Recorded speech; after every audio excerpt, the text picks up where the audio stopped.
Okay, go. Hello, thank you for coming today. My name is Warren Ross, and I'm a licensed massage therapist and a massage therapy instructor. Today, I would like to talk to you about the importance of professional communication. What it is, what it means for massage therapists, some impacts that it has on work and effectivity, as well as some ways that we might be able to improve our communication skills, and even some areas that it might benefit, other areas that might benefit in our life.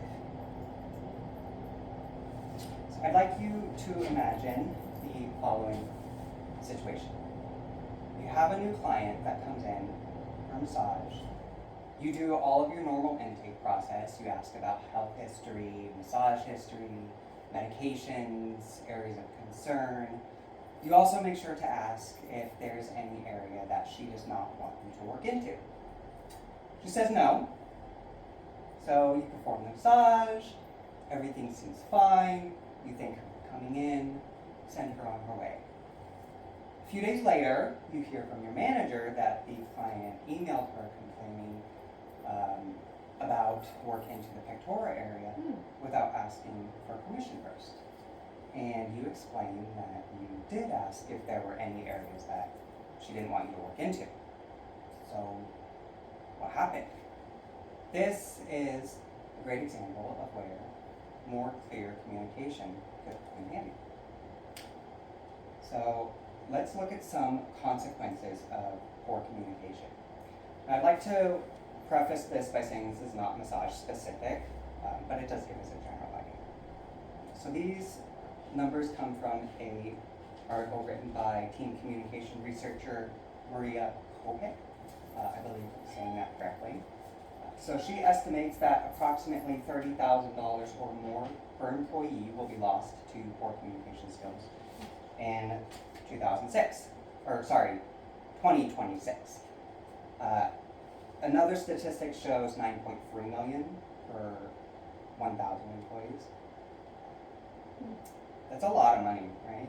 These numbers keep compounding, but we can see the evidence is clear here.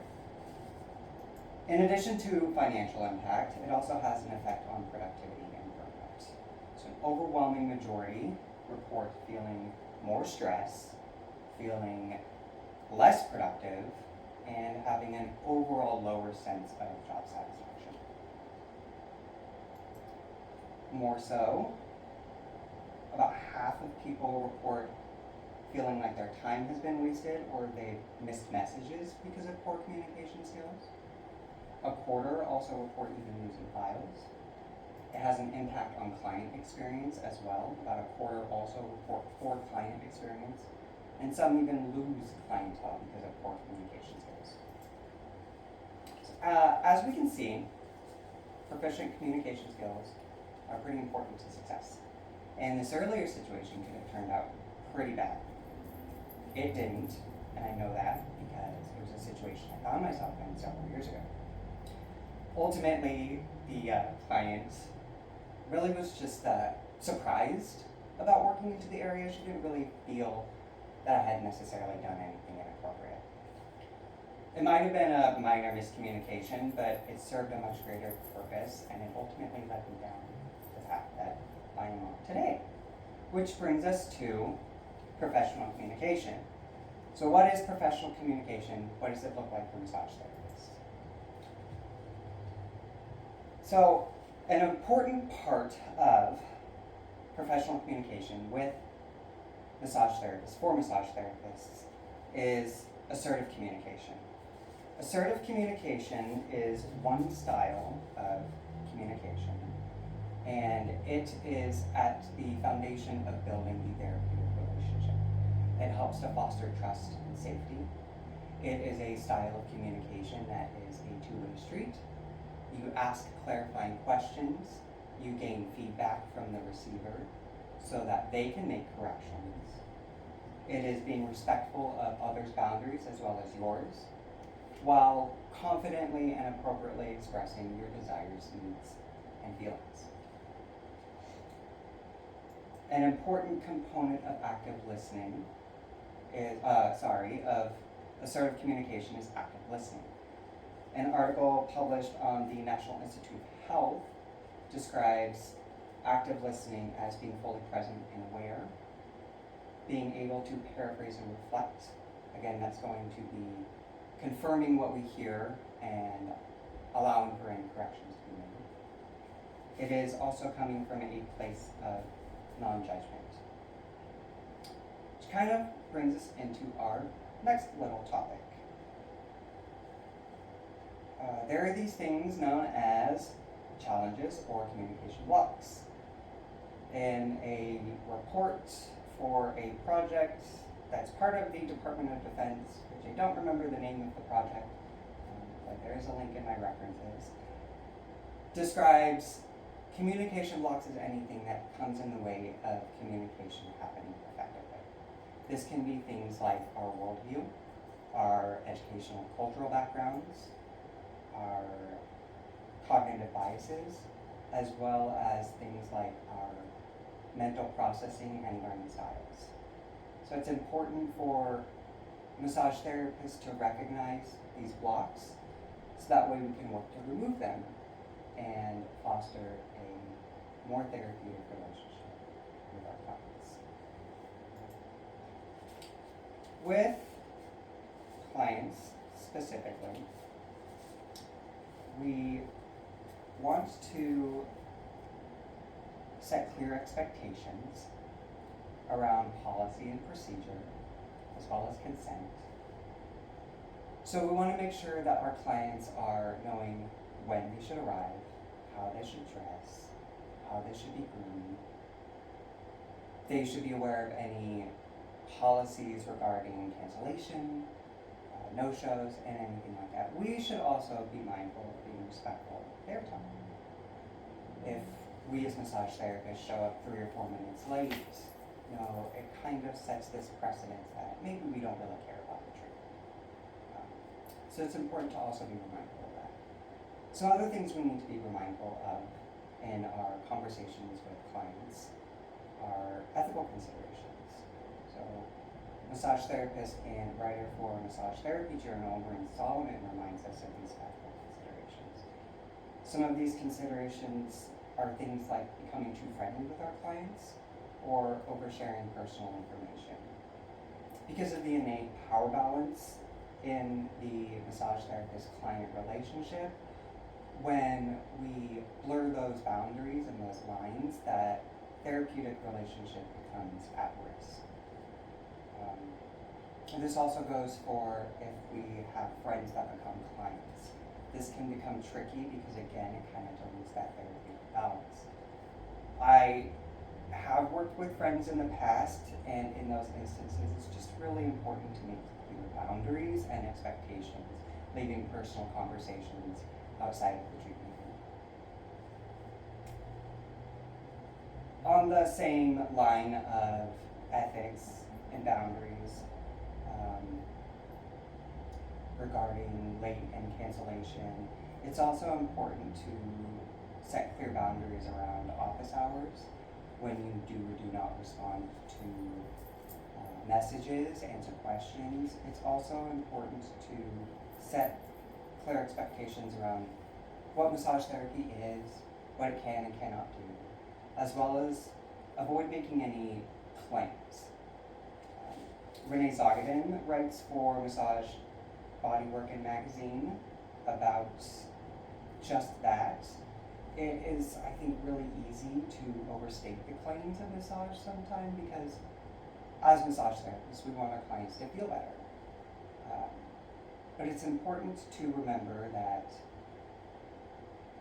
there is a need for more rigorous research, and oftentimes we find one study that has this great result and we stick to it. And we promote that without really taking into account the other things that might be present in that study, how large the study is, and things like that. So it's just important to not overstate those claims. These tips, as well as a lot of others, are really great ways to remind us to have clear, intentional communication with our clients, it allows us to refocus that attention on their desires and needs, to reflect back to them what we're hearing, again, allows that confirmation and allows them to take charge and take a big part in that treatment plan as well.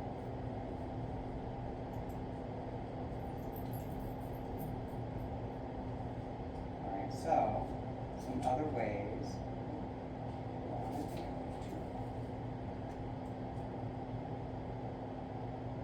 No.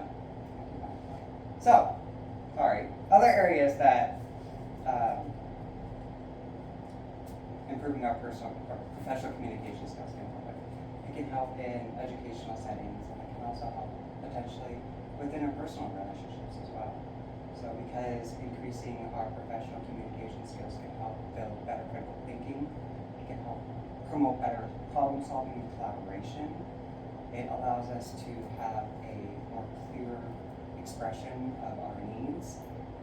It in turn allows, and I do speak from experience here, it allows for, in those educational settings, for example, being able to ask more clear questions to your instructors, being able to get better answers and more relevant information. I know it's also helped me create more in-depth and critical responses to my peers in discussion postings. And it's just generally allowed me to express my needs better. I always thought I was a great communicator. And then I started studying communications. And maybe not so much. I've definitely noticed a shift in how I interact with clients. I have noticed a shift in how I interact with my personal relationships as well. Maybe still not the greatest communicator all the time, but I've also learned that it's a continuous process and that we need to continue to build those skills. How do we do that? Well, we can take classes to help improve our professional writing and speaking.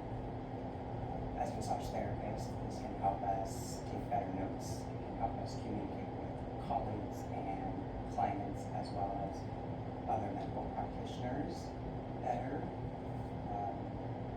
We can also join professional organizations. A lot of the articles that I found during research come from a professional organization. It allows you to network and stay up to date on industry trends and changes. Another really great way to become a better communicator is to increase our emotional intelligence, which in a nutshell is being aware of one's own and others' emotions and how they impact the situation and being able to adjust accordingly. Another great way is increasing cultural awareness. So by being able to understand different cultures and viewpoints, it helps us again to recognize those blocks and remove them. So why does it matter? Why do we care as massage therapists?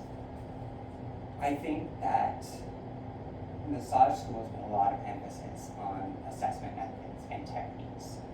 For good reason, because that is a big part of what we do. But it does serve us, it serves clients, and it serves business to have more proficient skills in professional communication. And so I believe we should have more intentional training around professional communication. So I would like to thank you for your time today. I'm here before you as a licensed massage therapist. I am here before you as a neurodiverse professional. I'm here a little blinded. I am here humbled by my education and experience. And I'm here asking that you join me in the commitment to improving our professional communication skills owe it to ourselves and our clients.